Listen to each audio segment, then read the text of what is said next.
Al-Masih dan Al-Mahdi. Sebagaimana dinyatakan dalam hadis, sangat disayangkan bahwa suatu masa yang dikenal sebagai era kesesatan akan muncul. Dengan kata lain, Nabi SAW bersabda bahwa satu zaman adalah zaman yang diberkati, dan zaman lainnya adalah zaman Al-Masih dan Al-Mahdi yang akan muncul. Al-Masih dan Al-Mahdi bukanlah dua individu yang terpisah, melainkan, kedua gelar tersebut merujuk kepada orang yang sama. Istilah Mabdi berarti, yang dibimbing, dan tidak bisa dikatakan bahwa Al-Masih tidak mendapat bimbingan ilahi.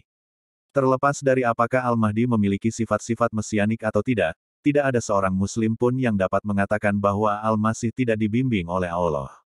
Pada kenyataannya, Allah Ta'ala menggunakan dua kata ini untuk membela diri dari fitnah dan celaan manusia, dan untuk menetapkan bahwa orang yang dimaksud bukanlah kafir, sesat, atau orang yang menyesatkan orang lain, bahkan, ia mendapat petunjuk ilahi.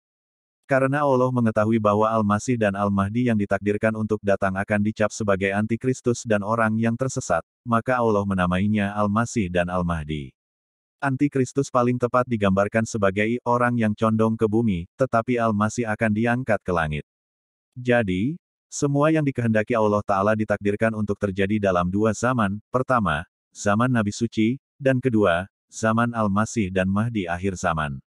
Sebagai penjabarannya, pada satu era, Al-Quran, ajaran yang benar, diwahyukan, namun kemudian era orang-orang yang sesat menyelubungi ajaran ini, dan selubung ini ditakdirkan untuk disingkap pada masa Al-Masih. Dinyatakan bahwa Rasulullah SAW telah menyucikan sebuah komunitas di masa hidupnya, yaitu para sahabat yang dihormati, dan juga sekelompok orang yang dipuji-puji yang disebutkan dalam ayat ini. Orang-orang yang belum bergabung dengan mereka. Jelaslah bahwa Allah memberikan kabar gembira bahwa ketika kesesatan akan menang, Allah Ta'ala tidak akan membiarkan agama ini hancur. Faktanya, di masa yang akan datang, Allah akan menyingkap kebenaran Al-Quran.